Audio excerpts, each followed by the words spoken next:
Վերաքննիչ քրեական դատարանն այսօր մերժեց անցյալ տարվա ապրիլի 13-ին ոստիկանության Չարենցավանի բաժնում մահացած 24-ամյա Վահան Խալափյանի գործով բոլոր կողմերի 4 վերաքննիչ բողոքները։ Միևնույն ժամանակ դատարանը որոշեց համաներում կիրառել այս գործով 8 տարվա ազատազրկման դատապարտված ոստիկանության Չարենցավանի բաժնի քրեական հետախուզության բաժանմունքի նախկին պետ Աշոտ Հարությունյանի նկատմամբ նրա պատժի չկրած մասը կրճատելով 1/3-ով։ Դատարանը համաներում կիրառեց նաև օպեր լիազոր Մորես Հայրապետյանի նկատմամբ եւ նրան ազատեց պատժից։ Կոտայքի մարզի առաջին ատյանի դատարանի դատավճռով Աշոտ Հարությունյանը դատապարտվել էր 8 տարվա ազատազրկման, իսկ Մորես Հայրապետյանը 2 տարվա պայմանական ազատազրկման։ Վահան Խալափյանի հարազատները վերաքննիչ դատարանից պահանջել էին Աշոտ Հարությունյանին դատապարտել ոչ թե Վահան Խալափյանին ինքնասպանության հասցնելու, այլ նրա նկատմամբ բռնություններ կիրառելու համար։ Տուժող կողմը պահանջել էր նաև խստացնել Մորես Հայրապետյանի պատիժը պայմանական ազատազրկումը փոխարինելով ազատազրկմամբ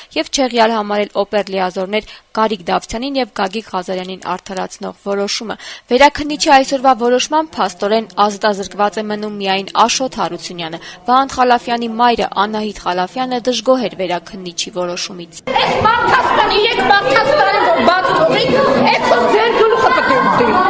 Իդեպ դատավճռից դժգոհ էին նաև Աշոտ Հարությունյանի հարազատները։ Գիտություն բոլորիդ։ Ականջներդ կտրելու եմ, արա։